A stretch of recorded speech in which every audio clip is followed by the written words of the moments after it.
The All About Nothing podcast may have language and content that isn't appropriate for some. Listener discretion is advised. Welcome, Nothingers, to the All About Nothing podcast. This is episode number 259. I'm Barrett Gruber. I'm joined by Mr. Bill Fry. Welcome, Bill, to the show. Hello, Barrett. Hello, Justice. I gave away the name.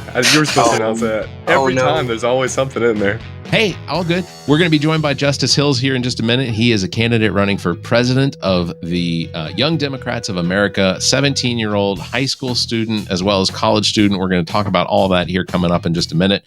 First, we're going to get through the business. Please subscribe and share the show. That's how we get new listeners. Also, please consider supporting the show financially by visiting theallaboutnothing.com and becoming an official member, proudly calling yourself a true nothinger.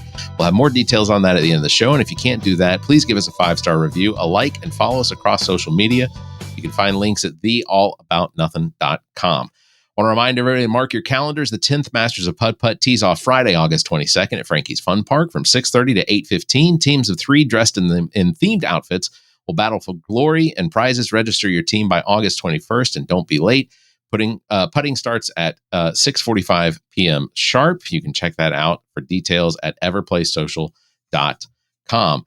Columbia thinks that we're the best. Do you? Vote for the All About Nothing podcast as the best local podcast. You can head over to theallaboutnothing.com. Check out the show notes for links. All you got to do is just register real quick to prove that you are a human being, and they will let that vote count. Also, lastly, I just want to say that I wear shirts. You wear shirts, right? I mean, we can't go out in public without wearing shirts. If you're wearing shirts out in public or at home, you should wear the shirts that are created at zjzdesigns.com. They're fun. They're funny. They are going to get the attention that you want to get in a crowd. Head over to zjzdesigns.com to check those out. They've got new prints up all the time. I can guarantee you will find one that fits your style. So, we are going to open the show. Again, I'm going to introduce Justice Hills here in just a minute, but the first thing I got to do is we got some breaking news.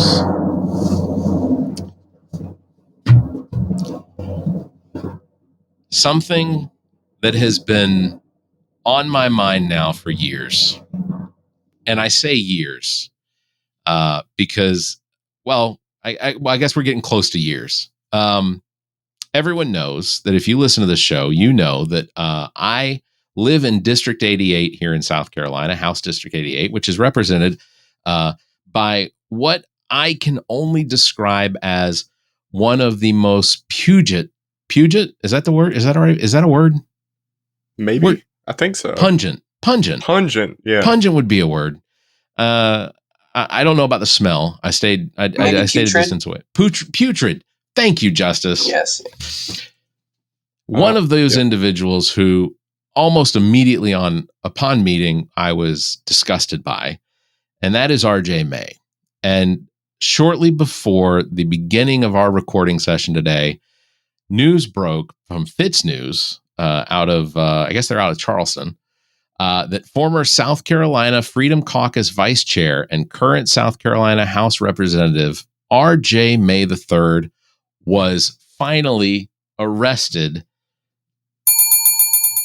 I don't know what the charges are yet. I just know that he was arrested. And really, that's all that's important for right now. But Fitz News had previously reported on August 5th, 2024, that a search warrant stating it was due to a federal investigation into child sex abuse materials. So, like I said, we're recording this on the day that it came out. You're finding out probably well before you're hearing this, but that's okay. I'm excited. I think it's good news that another alleged pedophile is and distributor of pedophile pornographic material, whatever, is off the streets. And I could not be more excited to know that that this man, who has basically evaded the system for almost a year now, is finally caught. I want to thank Emily Mayer of the podcast Politically Speaking with Erica and Kirsten for actually texting and breaking that news. So good news, right, Bill? It's a good day in America. I haven't said that in a while, but it's a good day. It's a good day in South Carolina for now. For now is a big heavy on that. Yeah. Yeah. All right. So this week we are joined by someone whose resume already reads like a change maker, twice his age. At just 17 years old, Justice Hills is a senior at Ridgeview High School, a student at the University of South Carolina, Sumter, and is currently campaigning for president of the Young Democrats of America. Justice is a youth organizer and aspiring nonprofit leader who's not just talking about change, he's actively working to make it happen. His campaign is built around real-world actions, from plans to cancel over $1 million in medical debt to launching town halls that bring policy directly to communities, to training and the next generation of young Democratic candidates through a national candidate pipeline academy. Today, we're diving into his story, his campaign, and what it means to empower a generation to lead from the ground up. Ladies and gentlemen, welcome to the show, Justice Hills. Thank you, Barrett, for having me. I appreciate it. Hey, how was that introduction? Have No, you been introduced like that yet? I have not. I enjoyed it. I appreciate it. It's just when I hear my credentials being listed out, I do feel a tad bit embarrassed, though. That's okay. When I hear people listing out all the things that I've been arrested for, I get a little embarrassed too. That's fair enough. I've never been arrested. So we want to get to know you first, Justice. Welcome to the show. You're 17 years old. You're still in high school and college, and you're running a national campaign. What is it that drives you? Where did this passion come from to be such the head of an organizing and leadership? It's sort of rooted in my passion of politics and civil and human rights as a whole, if I'm being honest. Most people, they pick that up sometimes later in their lives, maybe when they're in high school, learning about local or national politics. I got my jump start in the first grade. My grandfather, he took me and my brothers on a freedom ride, or of a sense, it was sort of the same route the Freedom Riders went down the South. And we went with our church. It was a Presbyterian church I can't remember the name of. My grandmother probably knows, but yeah, we went on there and it started just making me ask questions about, I'm learning about historical figures like Martin Luther King, Rosa Parks, seeing actually where Martin Luther King's mother got killed with an explosion. Seeing stuff like that sort of just shook me and just made me start wanting to know more about it. But I'm in the first grade. It's not like I know where to look for that information. Yeah. I can't even imagine, first grade, elementary school. I remember class elections and not necessarily like any of the substance, I can't remember the people that ran. I can remember the substance, which was, that they would put Coca-Cola in the drinking fountains, that we would have ice cream sandwiches every day for dessert for lunch. Like those were the things that were very high priorities back then. Tell us a little bit about how growing up in South Carolina shaped your views and approach to the politics. I know we discussed on our phone call this weekend that the Emmanuel Church tragedy was one of the things that that occurred after you came back to South Carolina from Houston. So yeah. What was it that pushed you this direction? Growing up in South Carolina, first, when I left, my perception was sort of just, that's where my family was. I didn't know much about South Carolina because I was young. But then coming back, I was around the age of 7 coming back. And it was an interesting time to be coming back around 7 or 8 because we all know what was happening in 2015. There was definitely a lot of hatred growing in the streets. And being a young Black man growing up in that environment, and racial tensions already heightening. My family was frankly terrified. And they might not want to admit it because they're tough. But I definitely remember the conversations, definitely remember the fear in my grandmother's voice when me and my cousin just said, hey, we want to go walk to the gas station and get some boiled peanuts. Or remembering conversations I've talked, me and my brothers had with my mother, my father, about if something ever happened with the police, how we have to automatically we're the ones who are given the burden of de-escalation. And just experiencing those realities made me question injustice, and it sort of just kept spiraling from there. Yeah, definitely. And I know I've told people this before. I can't find any evidence of this. But I remember seeing this, me and my mother, because when we first moved back down here, one of the first houses we had was a house off Wilkinson Lane in Brookhaven sub-community near, I don't know if y'all know where, what's that, like Sandlap Elementary School is, or sort of close by Blackwood area. Yeah. That's where Yeah. where I first had my first house here in South Carolina at. And right from the Rite Aid that you come, just get out the sort of community area to get on the Clemson, we see Klansmen walk marching. And like, they, just seeing that is sort of like, oh, like as a young kid, what are you supposed to process in that moment? You're just, oh, they hate Black people or they hate minorities in general. Why do they feel the need to let everyone know that and make me uncomfortable and my mother uncomfortable driving by? Yeah, I have to acknowledge completely. Well, first of all, you're talking to two of the whitest people that have probably ever existed. I mean, yeah. But my ancestry is just as white as it gets. Irish and Scottish. It is wrought with a bunch of people that existed only in winter. But you know, that's one of those things that I've never completely understood was this, and I've never subscribed to it, was this desire to be constantly in a state of mind of being around someone that didn't look like you, or maybe didn't speak the same language as you, and always having that desire to make them feel unwelcomed or uncomfortable. It's never occurred to me. Even people that I blatantly just don't even remotely like it. You know, I'd never go out of my way to single them out unless I was on stage and I was doing stand up and I was doing crowd work. And crowd work is different. You came there on your own. This was your decision. You're here to suffer through me. But yeah, that is just one of those things I don't understand.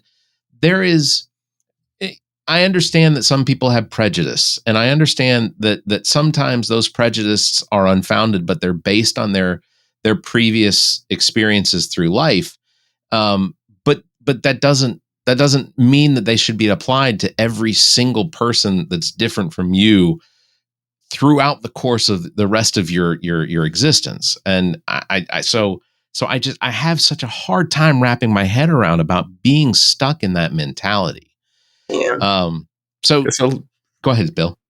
I was just gonna say, like, it is, but to me it seems more so that they have been told to hate people who are different than them because they're afraid they're gonna lose something. Exactly. And that those people are gonna take something away from them that they are gonna take. And it is truly that, especially where I'm at. I'm in Barnwell. You can't turn a corner without seeing a Confederate flag. Lexington as well. I mean, just Confederate flags everywhere. I mean, it's crazy. Yeah.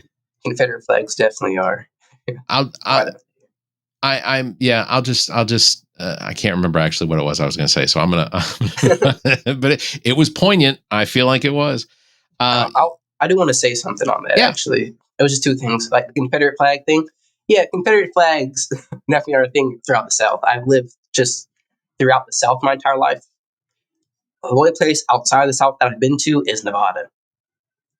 And I can say that's like the first place I hadn't seen a Confederate flag yet, but it was Las Vegas. So I don't think there's a lot of Confederates there. Yeah, there's a lot of losers. There's a lot of losers in Vegas. I having been one of them on occasion, but yeah, I can admit that the 3 or 4 times that I've been to Las Vegas, I don't think that I remember seeing any sort of ties to the Confederacy or Confederate flags. But I will say this, and this is going to sound weird, but in the time that I have spent in upstate and Western New York, I was shocked at the number of Confederate flags that I have seen. Yeah. I mean, just unrecognizable, big trucks. They are competing for our spot with the most Confederate flags. Us in Alabama, and then it's upstate New York. That's the top 3 right there. Racism in New England is different than racism in the South. Racism in New England is very specific to the country people are from. Like if you're from, if you're Italian, you don't like the Polish, and if you're if you are of like Swedish descent, you for some reason don't like the Irish, or basically nobody likes the Irish. It's a Yeah. weird thing, but at least they can tie their nationality to it. I don't Yeah. know. Yeah. One of the things that I wanted to bring up was your campaign motto blends service and advocacy. What does it look like in action? What is it? What does that mean? How do you blend those together?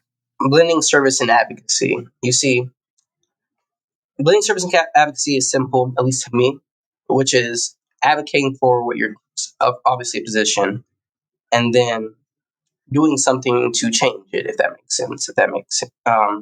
For example, I'll talk. I know you call that my motto. It's not necessarily my motto, hence why I sort of forgot it. Sure. Okay. Yeah. It's just something I say that quite a bit, so I understand. Yeah. But my motto usually comes down to housing, healthcare, and hunger. And I advocate pretty strongly on all three of these points. And I advocate for definitely healthcare reform. I definitely am radical in my position on this, most of my positions. But I think we should definitely be doing single payer universal healthcare. Something that needs to be done, something that should have been done, especially in a state like South Carolina a long time ago. But beyond that, I'm just one person, or me, or a group who disagree with the healthcare system. We know power for us to make a single payer healthcare system that lies within the legislature, right? They're the ones who will be able to officially make that happen. But there's still things we can do to help fix a situation people find themselves in. Hence why I'm trying to raise $10,000 to erase over $1 million worth of medical debt. I'm advocating for something, but then I'm also blending it with the second portion, taking action and trying to fix. I always lean back on the phrase fixing the material conditions of fellow people around me.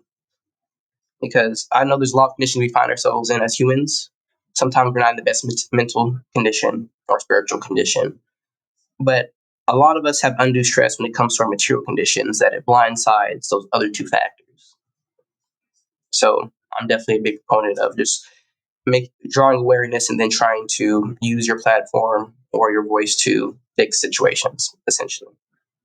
You want to know what the craziest thing about the whole push against the single payer system is that very, very few people are advocating for getting away with or abandoning completely private health insurance. Because even in countries all over the world, and you may not feel the same, but even in countries all over the world, their medical systems, whether you're in the UK and you have their healthcare system, or you're in other parts of Europe, China, Mexico, France, all over the world, there are things that are not covered under those single payer type systems, which is why they have the availability of an expanded version of medical insurance to take care of the things that aren't necessarily available. South Carolina, we've got, just like every other state in the country, we have Medicaid. Medicaid is a system that we are already utilizing that is purely based on this single payer idea. And it's already in place. The only thing that it really requires is for something like the governor to basically, or the legislature to just go ahead and say, you know what, Medicaid's open to anybody that wants it. Everyone's going to pay a little bit more in their insurance, or they're going to pay a little bit more out of their taxes. But the system's already built and it's extremely efficient. It's just like Medicare. Medicare operates at about either a 1% or just under, for the most part, up until the last 6 months, has operated at about a 1% administrative cost. And I know that because I used to work in Medicare. So I know how Medicare worked prior to January 20th, 2025. But we already have the system. We just need to embolden it. We just need to enlarge it so that it can accommodate for everyone. Because I will completely honest, I would give up my private employer health care if I had the availability of a single payer system, because insurance costs less, premiums costs less when you have the government backing the agreement prices between insurance company or between the Medicare or Medicaid and whatever doctor's practices. Now, the doctors can choose to not participate. That's up to them. But they're going to lose out on customers that would potentially come to see them if they did. Secondly, the whole system just runs unbelievably efficient. And it's like you compare Medicare to the other health insurances, the other universal healthcare programs around the world, and it's just unfounded. I mean, they are so similar and they work so well. You mentioned housing as one of the platforms for your candidacy. We've discussed on this show that homelessness is one of the things that could be resolved next week. Like easily 7 days. We could fix that so quickly. The number of homeless people here in South Carolina, the actual number, which I don't know, I guarantee you could easily be accommodated by just having South Carolina go ahead and just claim eminent domain on any of the homes that are currently unoccupied and owned by banks. They could take those into their system. The banks would gladfully give them up because they're a liability without somebody in it. But if the state were to take over them and then at least give someone the opportunity to start to have a place to live, so that they could then shower and eat regularly, they could then build their lives back up. Yeah, I get there's a possibility. Go ahead, Bill. I'm sorry. No, sorry, I didn't mean to interrupt. It was actually to your point. I was just pulled up some stuff. It's just last year the total homeless population in South Carolina was only 4,593 individuals. There are more than 4,000 vacant homes in the Columbia area. Yeah. It's insane. It's insane. Go ahead. Think about this. That's just the reported numbers. Yeah. Think about it. Because I've definitely known many people, even in my family or my friends' immediate families, who are too prideful to even go get assistance or file for anything, and will much rather live in their car, go shower at a Love's gas station, and just couch hop as much as they can before they will go anywhere that will file them as homeless. But also, that's where it gets. This is where I'm gonna show my leftist side. I'm a very far left for most of my ideological opinions, but a lot of that, what you say the legislature could do or the governor could do, you're right. They definitely could do that. They're not going to, sadly, because there's a profit motive behind the housing crisis. Anything that has a profit motive, it's going to be secured, sanctioned, and facilitated definitely by the state of South Carolina. It's just facts, sad to say. And I'm actually trying to work on a transitional housing and nonprofit housing initiative. I'm a tad bit young. That was part of one of the nonprofits I want to run. I don't know if I mentioned that to you previously or not. It's something I've been. When we met outside of the SEEA, the South Carolina Education Association, I was doing my best to hear everything, but it was raining really hard at one point. As well, I was looking over over my shoulder because the SCEA and I don't really get along. So, you got to tell me that story. I'll just say that I have left some comments on their Facebook posts which have disappeared because those comments riled other people up. Basically, I have a big problem with the fact that the SCEA went out of its way to not endorse Democrats in the last in the 2024 election. They didn't. The process to get endorsements was made too difficult or wasn't available at all. I know that as a campaign manager for Matt Villardo, I sent emails to them and never got responses back. I know, but then they endorsed his opponent, who was a Republican, who said that they were against school vouchers, and yet didn't vote. If I'm correct, and Bill, you may know, I don't think he voted. David Martin didn't vote against the school vouchers, but he just voted present, or he didn't vote at all. And that may have just been to save face, to say, look, I didn't support this measure. But so anyway, basically it goes around the fact that the SCEA has made it very difficult to get endorsements from or to give endorsements to the people, the candidates that are truly going to support a liberal education system that finds equality in education across the board for all students, regardless of their location or whatever special needs they require in order to be educated. And that's one of the things that will really pick South Carolina up in these the rankings, is if South Carolina were to just focus on making public education equal across the board for all students, regardless of their location or whatever special needs they have. If they did that, South Carolina would jump past the 40 states in front of us. We would almost immediately.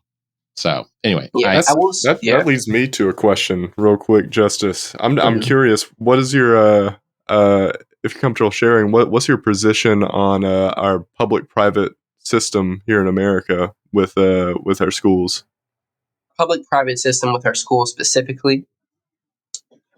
I will say this. I've had my thoughts on the public-private system as a whole. I definitely have my thoughts on that. When it comes to our school system, we're still frankly seeing the effects of it today.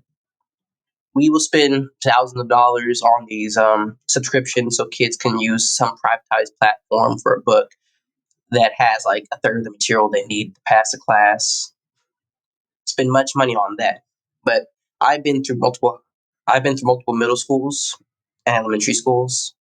I've been to one high school, thankfully. But there's still crumbling material conditions within these schools. Yet we're definitely paying private businesses so much money to use things for education.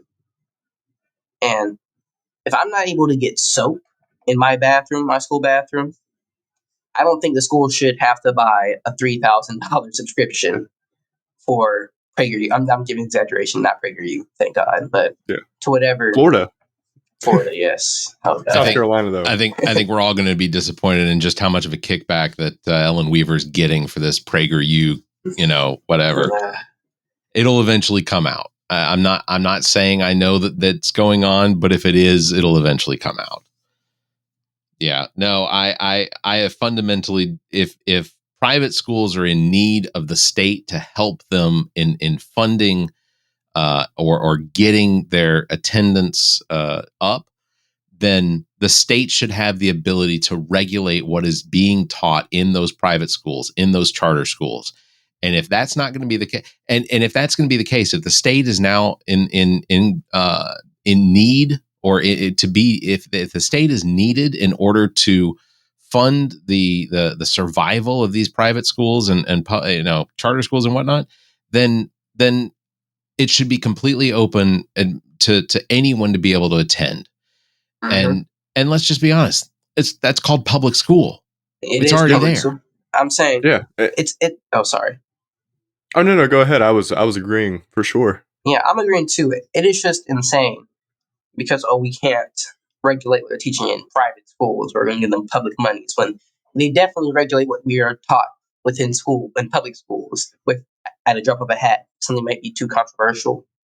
Can't do. It's just. But the private school can teach, and this is exaggeration, can teach evolution, has no merit whatsoever. Let's move on. And there's no forethought or anything by the state. It's just, and I'm saying this as an about Christian. It's just. Yeah. Well, I mean, you're right. I mean, it's even worse, especially with sex ed. I mean, people will complain about abortion. People will complain about they'll talk about birth control and everything else. Oh, we don't need birth control. We can't do abortion. We can't do this. And then they will say, well, we're just not going to even teach our kids about sex until 11th grade, when they've probably already had sex and got somebody pregnant.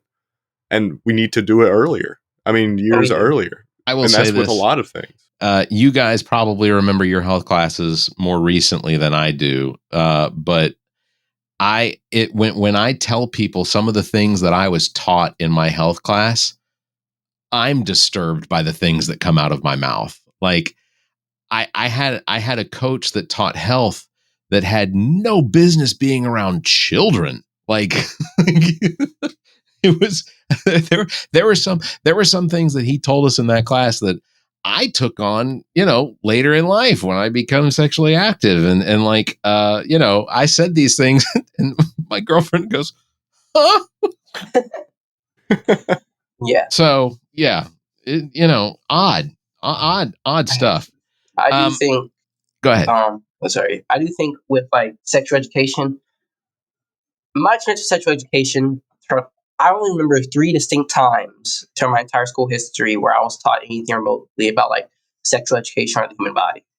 It was one time in 5th grade. They're like, "Hey, boys, you're gonna have wet dreams. Girls, might start having your period." Of course, boys and girls went to different rooms, but still.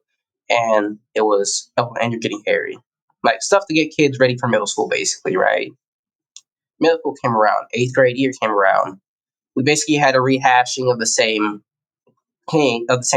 The only difference now is they want to mention STDs. And I'm glad they're at least bringing that up, But they're not even like, but they don't tell you like 8th grade, and then in my 9th grade year when I had to take a personal health wellness class, they also brought up STDs, but they don't mention like, hey, safe sex is a way, Yeah. being open with your partner about your sexual history. I think they mentioned that slightly, but the go-to for the curriculum was just abstinence is the best way to not catch an STD. That was and ultimately what, according to studies that have been going on since like the late 60s through, I think it was like 1962 through 2012 or something like that. So it was about 50 years worth of this study found that mostly what was taught in schools was abstinence. That abstinence was the sexual health class. It was that stay away from it, don't do it. It's the devil, whatever. But that was how they taught sex ed, and it really didn't prepare virtually the entire country for what came during the 80s with the AIDS endemic. I guess it was an endemic. The rise in sexually transmitted diseases between the mid 70s through the mid 90s was just it could have been prevented had there been but they it's the in hindsight's 2020, but it's just crazy to me. I do want to I said let's talk about your candidate pipeline academy. Yes. What gap in leadership or support are you trying to fill with this initiative? Gap in leadership and support. I am trying to. It's really support leadership. When it comes to leadership aspect, I want there to be new leadership. I'm not vocal about that. I definitely think in order for Democratic Party to sort of sustain itself and frankly not just be obliterated by by Republicans and just become a fringe party, we have to regain our youth. Not only do we have to regain our youth, we have to give them seats at the table to make decisions. Because you're going to keep denying us the keys to the kingdom, but pass it to us when you're in the ground and the kingdom is not on fire. That's not going to slide, sadly. At that point, we'd much rather try to have a different kingdom. Create our own. I know there's definitely been a shift because we were talking about David Hogg yesterday in a DNC Youth Council meeting, and a lot of people were acknowledging that a lot of young people have sort of been turned away, soured by the entire process because I understand why the DNC is taking their vote today on the resolution about vice chairs, whether or not they're going to redo the elections and all that. I understand it, but the optics at the end of the day doesn't help. People, I already have to convince people that their votes matter. And when you have to let them acknowledge reality that, your vote can just be meaningless and you have to vote again, it makes them sort of frustrated with the system in a sense. Even if they're not actively participating in it, why would I participate in a system when they can just recall an election whenever they don't like my choice? So just in case, present company included, We don't know what exactly it is that's going on. Okay. What we're talking about is Hogue, right? So the situation at the DNC level, basically, because Hogue is the current vice chair. He is a young man. He is He is one of the Parkland shooting. Parkland, which took place in what? It was 2017, right? This was Trump's first term. Yeah, Pretty sure it was 2017. 2017. Parkland High I can School. check it though. Parkland High School in I guess near Miami, Florida, if I'm not mistaken. But this is a gentleman who has spoken out about 2018. 2018 gun 2018, violence. like 2018. Yeah, 2018. I mean, we're only talking 7 years ago, but yeah.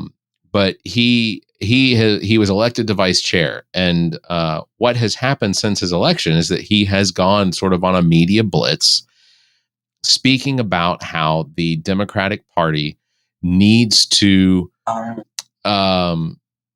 I guess, flush out the old guard, and you know, and I don't disagree in the sense that I think that he's exactly correct that the old guard, but there are specific people in the old guard that I think would benefit the Democratic Party if they went ahead and resigned, or they took on some sort of an apprentice to try and build them up as the next Democrat. Because as you age and as you hold on to the same seat for longer and longer and longer, you become complacent. You in your head, some of the Democrats and Republicans, they have reached this point in their political careers where it is easier to be complacent with the person in the presidency, or that they won't speak out against it because they don't want to shake the boat, because they figure they're only going to be there for another 2 terms, whatever. But you know, it's just it's such a gross way of handling the power that they've been elected to, and to continue to hold on to it the way that some of them have. I agree with Hogue. I think that I think that they do need to be replaced a lot. There are a good number of them that need to be replaced. But the fact that the DNC has basically said, well, we don't like the fact that Hogue's out there on this media blitz, and he's talking to people like Bill Maher, and he's being interviewed on Fox News and things like that. They don't like him because he is very vocal about it. But if I'm going to be honest, I think that he's a good representation of what the next, I'm not saying completely, but he is of a good representation of what the next round of Democrats need to be. They need to fight against the false information that's being constantly spewed out there by Republicans and the state news, state sponsored news. So, you know, he's doing what he was elected to do. Yeah. So I agree with a lot with you on the sentiment. Me personally, I'm not afraid to say that when it comes to like him as a person, I don't necessarily have a fully fleshed opinion on that, primarily because I haven't met him, you know. But what he's doing, I can't say I disagree with it. I feel like you have to rock the boat, and that's where I think a lot of this conversation has its disconnection from. At least when I talk to people, it's very much so about, well, they'll give you a reason why they don't like what he's doing, Hogue's what he's doing, like, and they will. I would say there's 2 sides to this conversation. One is, you know, oh, either you like him or you don't like him, right? But then there's the other question: should he be chair, or I mean vice chair, third vice chair, youth vice chair, or not? You know what I mean? And I understand the process because even I knew, like, oh, when I heard there's 2 males elected for third vice chair, or the vice chair, I'm like, oh, is that supposed to happen? Like, I hear, I'm like, agreed. oh, Yeah. I was like, I know South Carolina Democratic Party rules. I thought I knew the DNC's rules and their bylaws. You know, alternate genders, alternate races. I'm like, okay, maybe they flagged it. And when I heard that they suspended the process to make the voting go faster because they were there for like 13 hours, I'm like, okay, makes sense. But I was talking about this in the group chat yesterday, actually, during the DNC Youth Council's meeting. Not a single person filed a motion saying, hey, something appears not to be right in that moment. Like, I understand for the case, for numbers, the candidate for vice chair who filed the appeal for that, they have every right to do so and what they did. I'm not just saying they didn't have the right to do it, but it's just the fact that there was silence in the moment, that this could have all been avoided if either we all just sat down and stuck with the choice that the DNC voted for, or, you know, we just called out, frankly, the we just called out the error in the moment. And now we spent the past 4 months talking nothing but David Poe, Malcolm Kenyatta, the race, and it's definitely internalized. There's an internal fight within the party, even amongst youths. But right now, it's supposed to be the Republicans, frankly, Right. who should be in disarray and this unity. Yes. The Republicans absolutely should be the group that the Democrats are focused on for all of our messaging. As far as what is it that's going wrong here in this country, because the Democrats should be preparing for the 2026 election with all of their focus on basically keeping the receipts on everything that's going wrong right now, because that is what I believe is going to win the Democrats the House and potentially take back the Senate.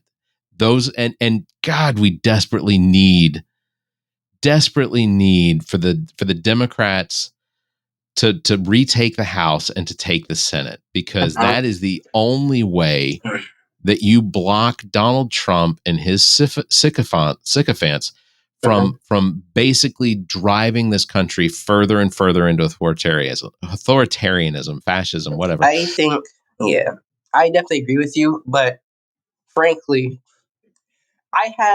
let me say this. There's a very big reason why I first decided to run for one. I have a chemical imbalance in my brain that sort of told me to do so. That's a joke. That's a joke. But also because seeing Democratic leadership, and it was an inciting moment. I decided I was going to run after the election results came out in 2024. Felt like I need to do something, need to make a statement. My platform, my campaign is all building from there. Because my excuse up to this point has been I'm not old enough to do anything. People aren't going to listen to me.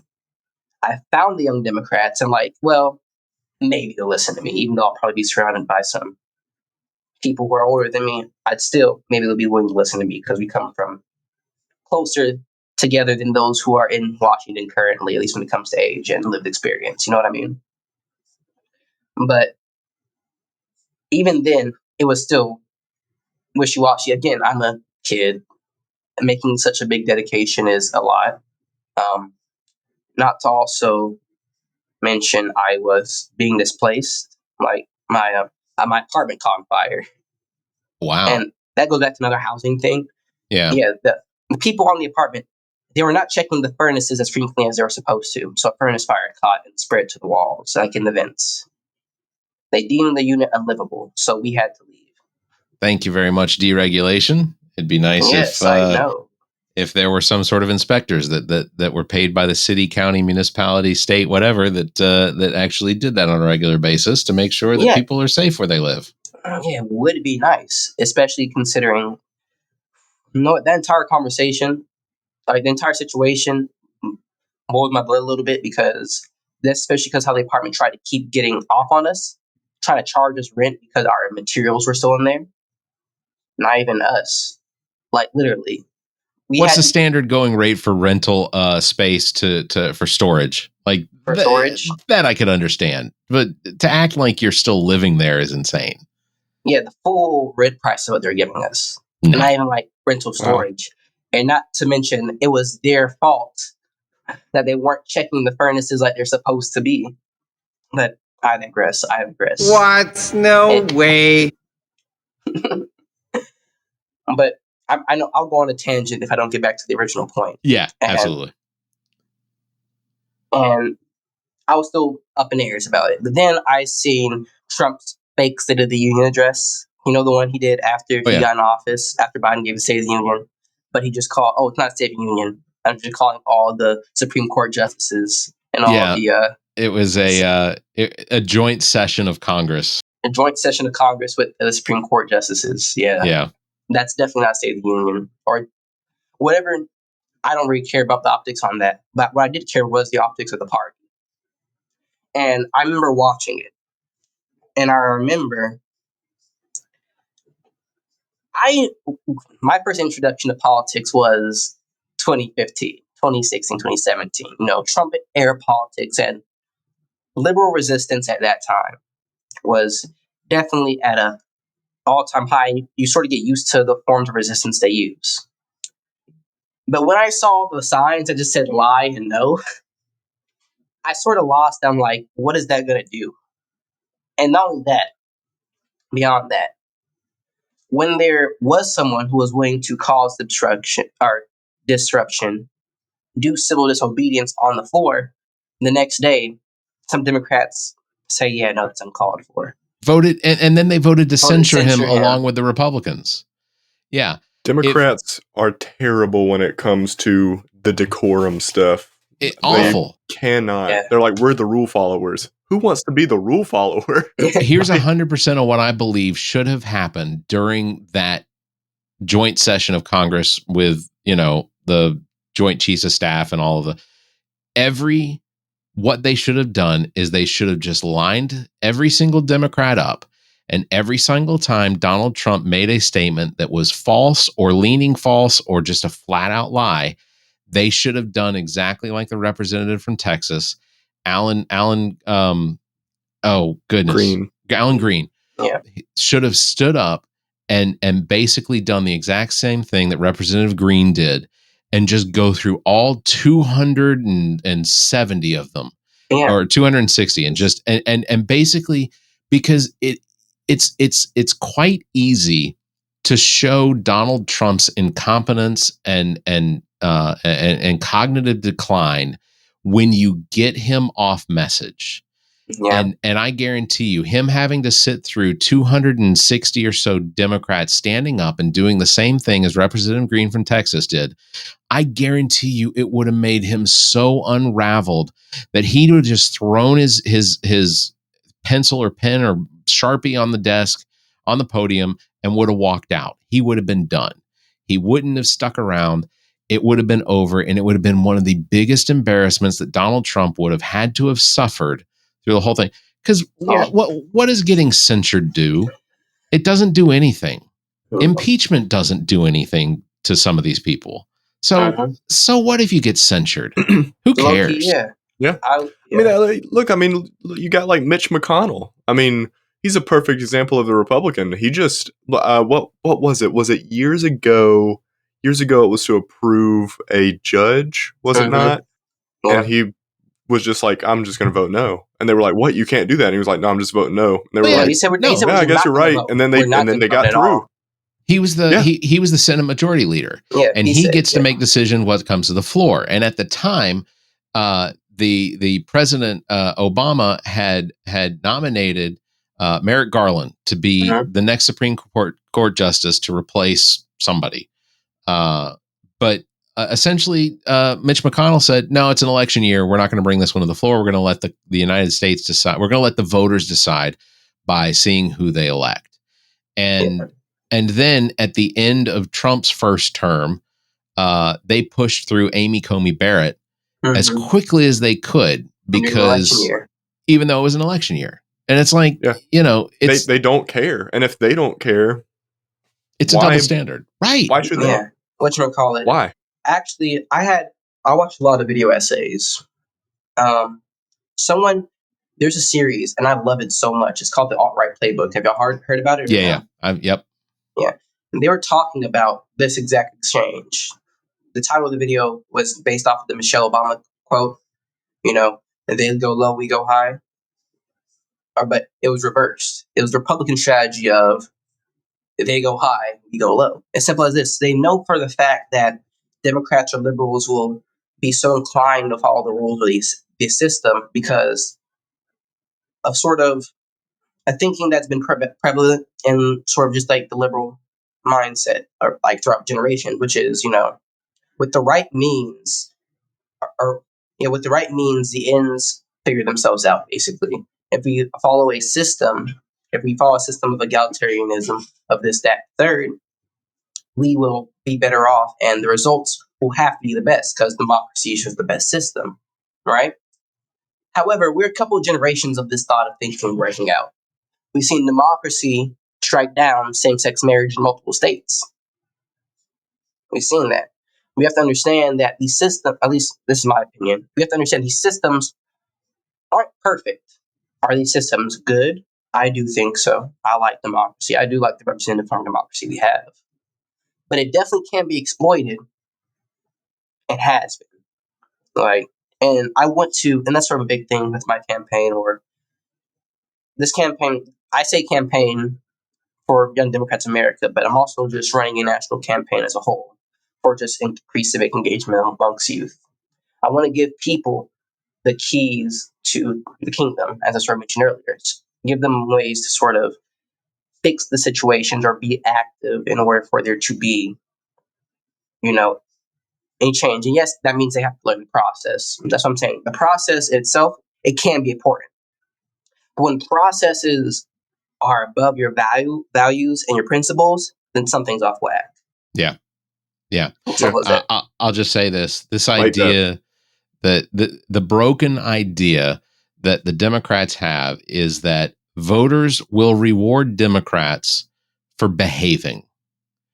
This idea that Democrats are going to get reelected and to be elected to seats that they don't have currently because they behave is absolutely absurd. The voting population doesn't work like that. They don't pay.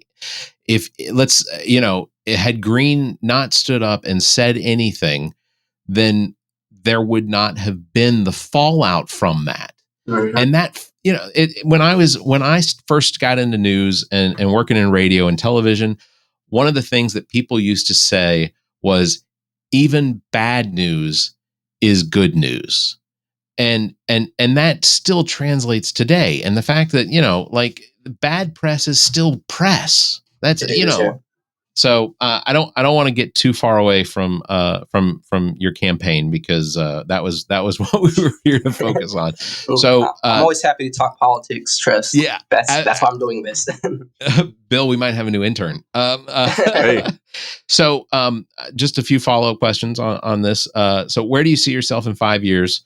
Still organizing, running for office, leading a nonprofit? What are you thinking you're going to do after? We're talking after 5 college. years is 2030. I'll be well out of college, yes. Or no, actually, I will be in hopes. I'm hoping of getting my law degree by then. Okay. I'm still That's definitely awesome. in advocacy. 5 Definitely in years at advocacy. 17. That's crazy. Good It's job. because whatchamacallit, I get 2 years off for my bachelor's because I get my associates now. So if I'm able to find an accelerated program after those 2 years, I'm able to get my law degree within 2 years.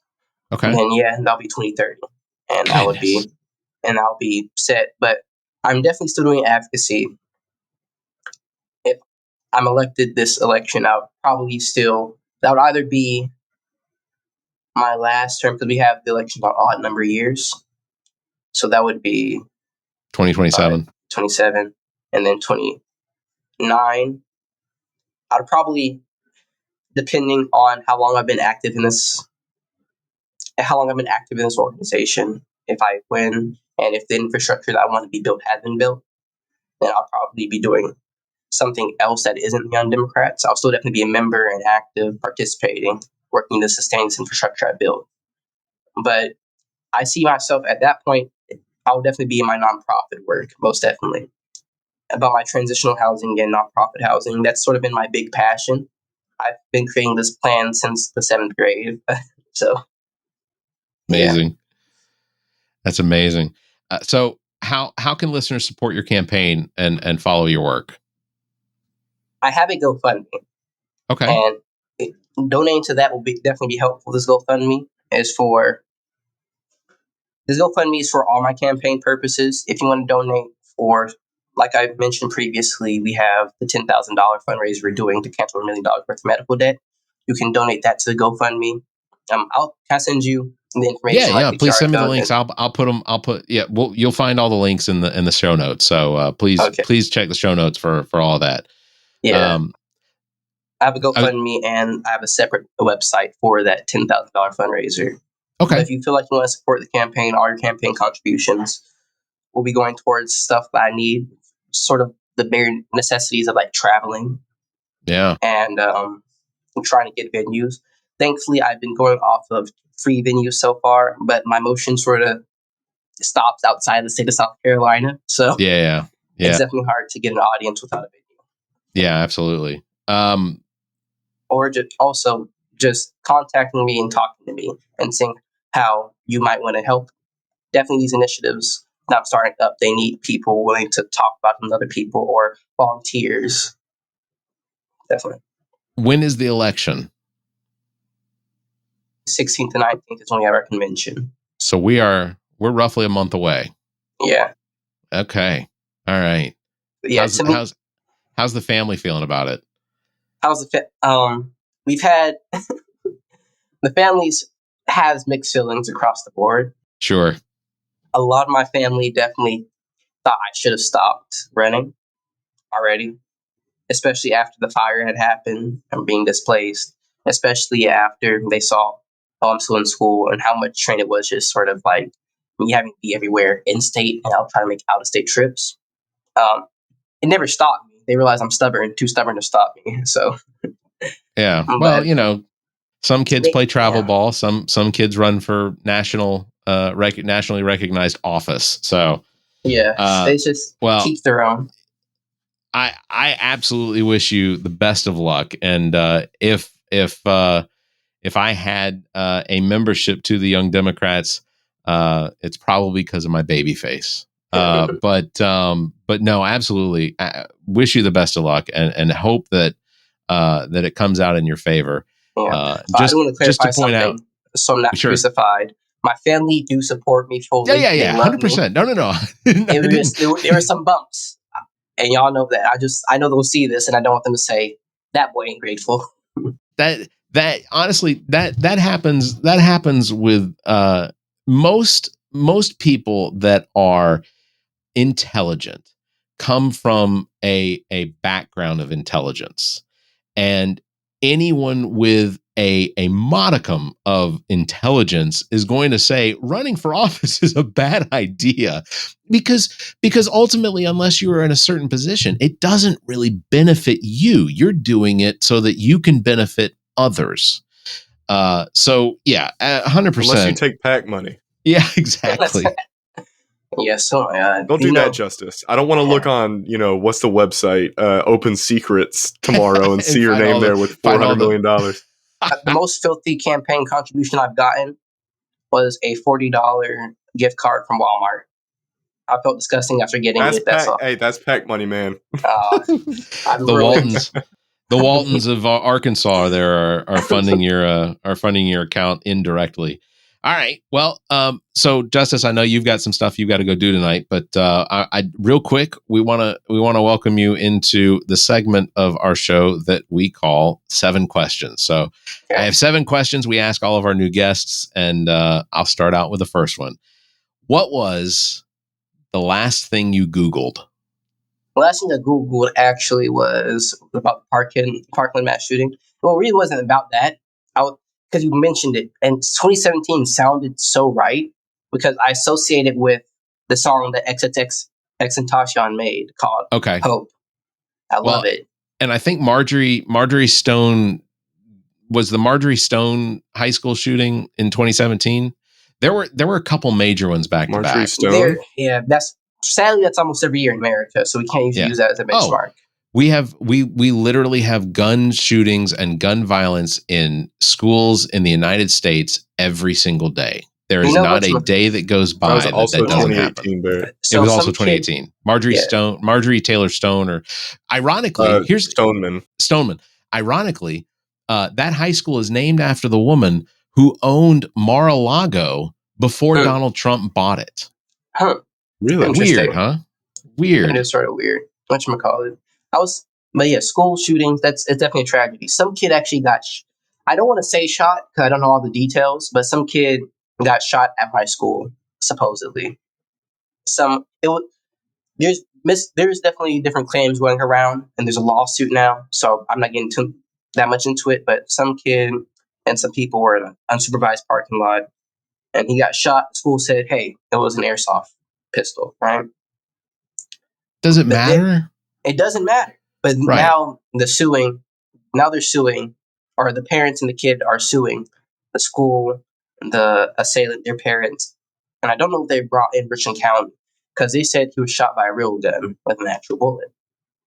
And I didn't think you're right. It does not matter whether it was a real gun or a fake gun. It's in the entire gun culture we sort of have around here in America that sort of sustains the idea, oh, I'm cool if I can bring a gun on the school grounds. Yeah. You know what I mean? Can I stick it in my waistband? Can I Yeah. do this with it and whatever, you know? Yeah. Yeah. It's just insane. Okay. Yes. Second question, if you could have one superpower, what would it be? One superpower, what would it be? I will say it's a superpower I already have, Okay. which is speaking something into existence. Okay. It's just Manifesting. Manifesting, yeah. I like that. I used to think I could control the wind. I thought that like when I was in third grade. All right. Third question. If your life were a movie, what would the title be?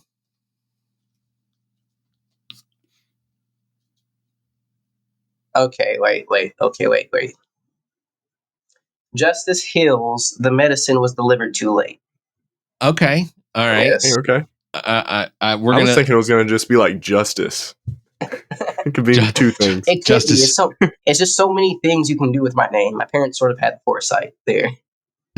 Yeah. Justice Hills It's a good name. Justice in a world. It's going to make a great lawyer. I can see like the law firm going by somewhere. Oh, 100%. I can It's going to be a too. good name for that. I can too. I can see the billboards now. All right. Yeah. Fourth question. If you could eat one food for the rest of your life, what would it be? Oh, you can't do that to me. I'm a foodie. I'm trying to think. Okay. It's sort of hard because can I say anything that I cook? Yeah, sure. Just You mean like, anything well, I cook. yeah, but okay. So what is the one thing that you cook that you really like enough that you could survive off of for the rest of your life? we made it difficult. Yeah, it's very difficult because I grew up in cooking. Like my mother, she's Cajun. Okay. and- and she's cooked all her life. And I grew that cooking from her, cooking in different cultures. I love me some ramen. I love Okay. tacos or al Yeah. pastor. But if I would say anything, it would probably be street tacos. Yeah, Okay. All right. just something simple about having the meat, cilantro, onions, and a little bit of lime on it. It's just refreshing and And filling. you can do a lot with a taco. Yeah, you can. do a lot. You can do a lot of different things. Sometimes it could be chicken, beef, a little Yeah, loophole. exactly. Pulled Little pork. loophole. Yeah. Yeah. All right. Fifth question. What is your least favorite candy and why? Tamales. Easy. Hot. Oh, Yeah, I don't I like. think I have I'm to not a explain fan of those myself. either. I don't think I have to explain myself if I'm being honest. no. Yeah. That's awful. Yeah. Yeah. Hot I'm allergic tamales to are cinnamon, awful. so I can't even. I Allergic really to can't do cinnamon. those. Yeah, That's like Mike and Ike's. I don't like Mike and Ike's. There's the I like- texture. The I like texture's the weird. tropical ones. Oh, okay. Have you had the blue ones? I like the. the blue Mike and Ike's. No. I'm actually a big fan. I'm not say a big fan. Let me say this. Growing up, Mike and Ike's was one of the candies I used to always get. Okay. I've always just sort of gravitated towards the grape ones. Okay. I All don't like right. anything purple Those are good if you Look. haven't noticed. Yeah. No. It is a flashy suit, sir. You are definitely going to be the best dressed at the event you're headed to. Number 6. What is one strange or unusual talent you have that nobody knows, or that maybe the public doesn't know? A strange talent. The public doesn't know it yet because the public hasn't seen me do it. Okay. But I'm very. It's a talent. It's not necessarily a kid, and you just have to provoke me to get it. I'm for some reason very quick witted. Okay. I'm Yeah. very snappy, even if I don't I can tell. intend to be. It just sort of happens, and it's like, Yeah. I said that. No, I can tell. I can tell. I think that you have proven your ability to think on the fly and speak in a way that reflects exactly what it is you want to say without any sort of stumbling and things. See, stumbling comes with age, and Yeah. it's one of those things that I fight every single day. All right, last Yes, sir. question. This is the one that makes people think the most. If you could have dinner with any three people, dead or alive, who would they be? 3 people that are alive. Okay. I had someone ask me this question previously. Okay. It would be Donald Trump, Hassan Piker, That's and a Juice good one. WRLD. The reason I chose these 3 in this particular is I don't like Trump or his policies, but he is hilarious. I will laugh at him for days. Okay. That's sort of the problem as to why we got him elected, but still, I can laugh at him for days. And Hassan Piker, being the instigator he is, Yeah. being the person he is, doing journalism on Donald Trump, like, just if I could see an interview with Hassan Piker and Donald Trump, that's definitely like on my bucket list. That would just be hilarious. It doesn't matter if he's the president or not. And then Juice WRLD, I like Juice WRLD. I like his music, and he just seemed like a very chill, wise young guy for his age. Yeah, No, I like it. That's a good answer. That's a good setup. That's a good answer. Me and him both do that. Sounds a real good one. I approve. And as a surprise guest, ladies and gentlemen, welcome Donald Trump. Oh, I'm just kidding. Sorry. I would assume he's got better things to do, but I can make the joke because he probably doesn't. Yeah. So, listen, everybody, please go check our show notes because I've got links that are in there to support Justice Hill's campaign for President of the Young Democrats of America.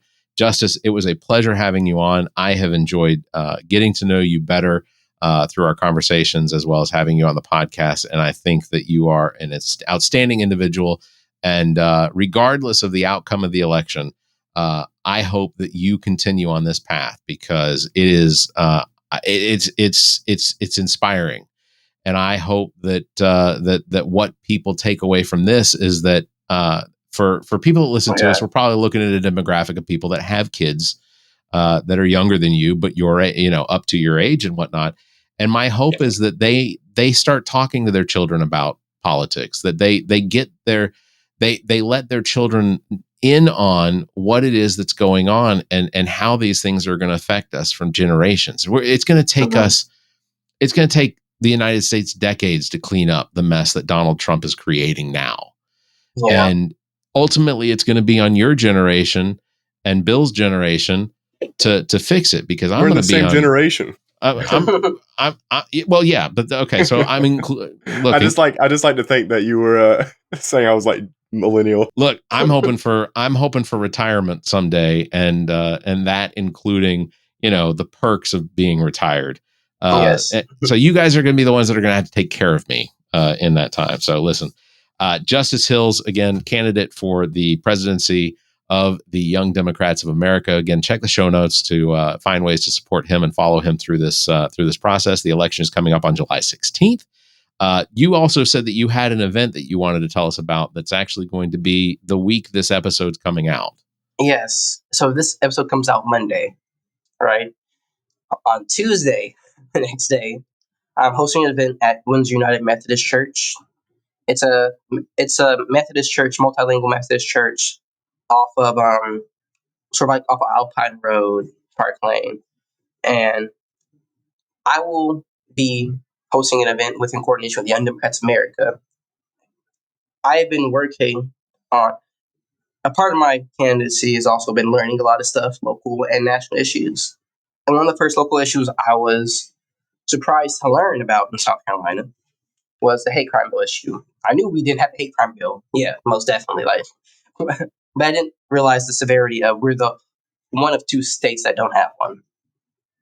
One of 2. That is a fact. The other place being Wyoming, a place that I'm still questioning if it exists or not. It's just sort of like, it's insane. Not only to hear that, but it's actually passed. It's passed in at least one of the chambers. It just hasn't made the full legislative swing. So I'm saying enough's enough. me and the Young Democrats of Central Midlands, we're taking this day, June 17th. It's a 10-year anniversary. We're going to be honoring the victims of the Emanuel 9.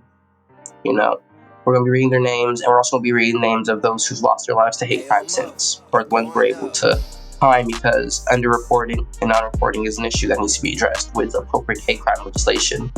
We're doing that, honor the victims, and launching our campaign to get a hate crime bill passed next legislative session, and also other things we'd like to see next legislative session. So if you can, Absolutely. please come and join us. We'll be at 9500 Windsor Lake Boulevard. Windsor United Methodist Church will be in Harbor Hall. It's from 6:30 to 8 o'clock. You know, it'll be us young Dems there, bright and joyful, as you can be with a topic as serious as this. Hopefully your people are willing to come out and support the change that we're pushing for. Absolutely. Yeah. Well, your journey is inspiring, and I hope that again, all the success for everything, because I think that you would make an outstanding leader and representative, and in another 20 years, let's just go ahead and say it: Justice Hills for president. Maybe not. You've got my endorsement. I appreciate it. If I run, I'll definitely make sure you're the first endorsement that I post everywhere. There we go. Hey, look, honestly, press secretary. I may be like 66 years old at the time, but I would make a fantastic press secretary. Please remember me. I would love a job somewhere. Or chief of staff. Yeah. I have no issue with kicking people's butts around the White House. That's not a problem at all. All right. You know, I'm actually making my cabinet right now within my organization. Like, as we're growing, I'm trying to make my potential future cabinet, not for presidency, but any organization leader should just have a good cabinet. Absolutely. At their helm. Absolutely. Yes. Campaigns require good staff in the positions that fall into their responsibility and things like that. Treasurer, campaign manager, that sort of thing. So, well, Justice, it's been fantastic getting to know you. That is going to do it for episode number 259. Again, Justice, thank you for being here. Bill, as always, for the last several months while Zach's not been here, thank you very much for being here. Links to all of our past episodes, podcast platforms, merchandise, and social media are available on our webpage, theallaboutnothing.com. And if you think our financial model of giving away free content and entertainment is silly and you're in the giving mood, why not become an official Nothinger and support the show? Members get early access to this episode as well as exclusive content. Visit members.theallaboutnothing.com, or you can find a link on our webpage. You can also give a one-time donation through the same link. If you'd like to be a part of the show, you can call and leave us a message, 803-672-0533, or you can join our Discord server, links found on our webpage as well. That's it. Thanks for listening, everybody. You all stay safe. Be kind and keep your hands to yourself. Oh, good. No, sorry, one more thing. Justice, please. I want to say this. It's just, I want to end this. I want to make this an ending that I do quite often whenever I'm online. This will be my official online appearance addressing my candidacy, officially, like videos. I post stuff of my advocacy, but I want to make sure people understand this. Hello, everyone. Hope you have a wonderful day. Hope y'all stay safe. I love each and every one of y'all. And remember, no matter how ridiculous the odds may seem, within us resides the power to overcome these challenges and achieve something beautiful. One day we'll look back at where we started and be amazed by how far we come. I hope you have a wonderful one.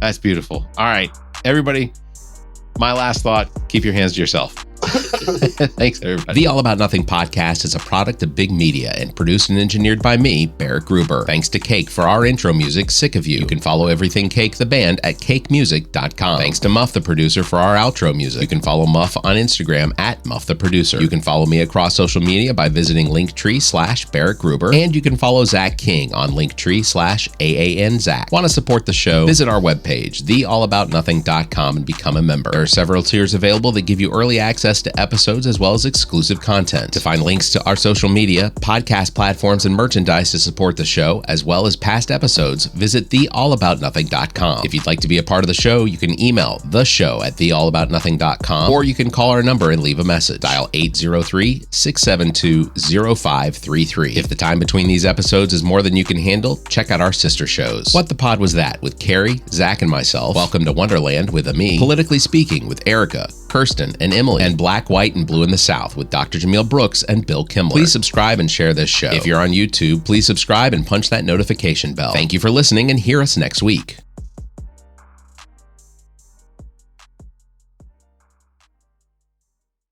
The preceding podcast is a product of Big Media, LLC, and is copyright 2025, all rights reserved.